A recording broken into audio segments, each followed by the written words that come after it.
The Lord be with you. A reading from the Holy Gospel according to Mark.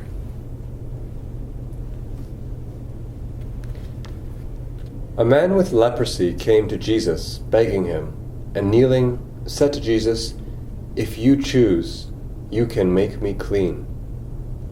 Moved with pity, Jesus stretched out his hand and touched him, and said to him, "I do choose. Be made clean." Immediately the leprosy left him, and he was made clean. After sternly warning him, Jesus sent him away at once, saying to him, "See that you say nothing to anyone, but go, show yourself to the priest, and offer for your cleansing what Moses commanded, as a testimony to them." But the man went out and began to proclaim it freely, and to spread the word, so that Jesus could no longer go into a town openly, but stayed out in the country. And people came to Jesus from every quarter. The Gospel of the Lord.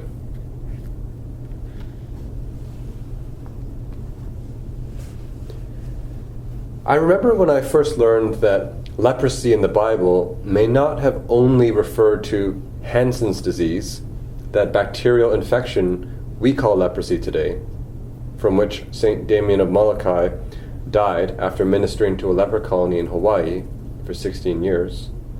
But it may have also included a whole variety of other skin diseases and conditions, things like psoriasis, ringworm, and others, which, due to a lack of scientific understanding at the time, were simply lumped into one single category.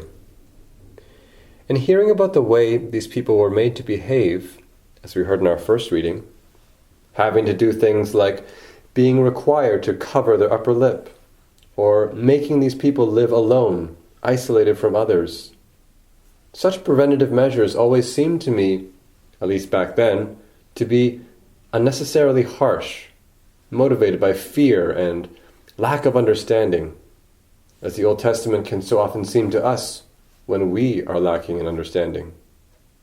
How easy it is for us to think of ourselves today with our enlightened morality, with our advanced medical knowledge, our ability to treat such skin diseases.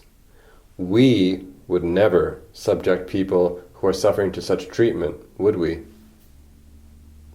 Would we? Shall cover their upper lip, shall live alone with their dwelling outside the camp. Sounds strangely familiar, doesn't it? I think we find ourselves in a unique position today, in the midst of our ongoing pandemic, in a position to appreciate something of the helplessness that leprosy represented for people in biblical times, especially if we, or someone we care about, has had the misfortune of contracting COVID and being subject to the fullness of such measures. Perhaps the way they treated lepers in biblical times was not from a lack of compassion, but from doing what they thought was difficult but necessary, doing what they thought was the best they could do with what they had in the face of a hopeless situation.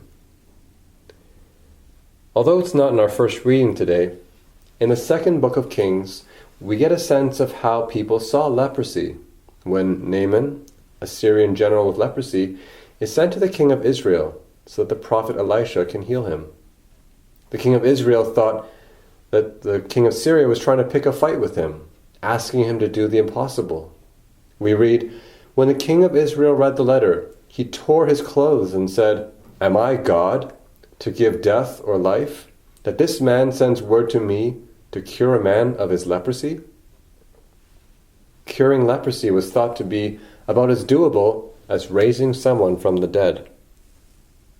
And leprosy was a kind of living death. As difficult as the lockdowns have been for us, imagine having to go through all of this with no modern means of communication or transportation. No internet, no computer, no TV, no radio, no phone, no car, no bus, no LRT. How badly do we want to be able to gather freely again to worship God together, to be able to offer normal gestures again, like a hug or a handshake.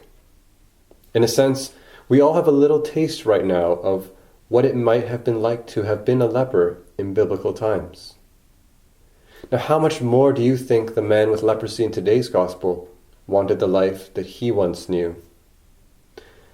We're not told in the gospel how long he had been a leper. How long had he been isolated from his community because of his condition?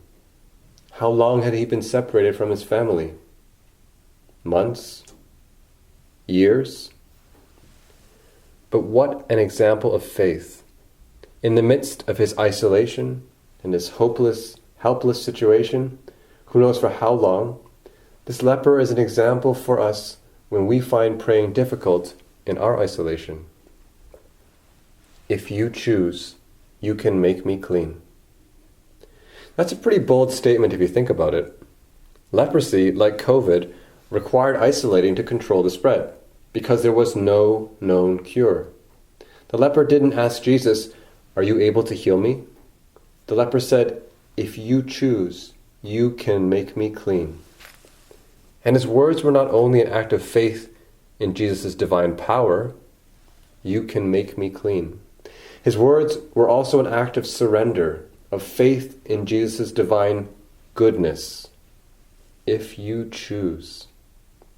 The leper didn't demand, "Jesus, you have the power, heal me," but trusted in his goodness. If you choose. What has our prayer been like during these times? Are we finding it difficult to pray, to believe that God has the power, or to trust that God is really good? Whatever it is that we are going through in these times, the leper in today's gospel shows us that it is possible to pray in the midst of a helpless situation. If you choose, you can make me clean. And we hear in the gospel that Jesus does heal him with a touch. Much has been said about this. First, it would have shocked the people who witnessed it, as much as touching someone you know to be COVID positive and contagious would shock us today in our current situation. And Jesus' touch is also an image for Catholic healthcare, which we're so blessed to have right here in our parish boundaries at St. Mary's Hospital. Catholic healthcare, we can say, is an extension of the healing ministry of Jesus, not only through physical healing, but through the many ways the lives of people have been touched in a transformative way through Catholic healthcare over the years. And finally, we should see in this touch of Jesus a glimpse of the transforming power of God. Because when the Son of God took on our nature at his incarnation, it's not God who is changed, our nature is changed. When the Son of God touches a leper, it's not God who changes, the leprosy is changed. And when we turn to the Son of God in faith, like the leper in today's gospel, and we ask him to touch our helpless situations, it's not God who changes, our situations change.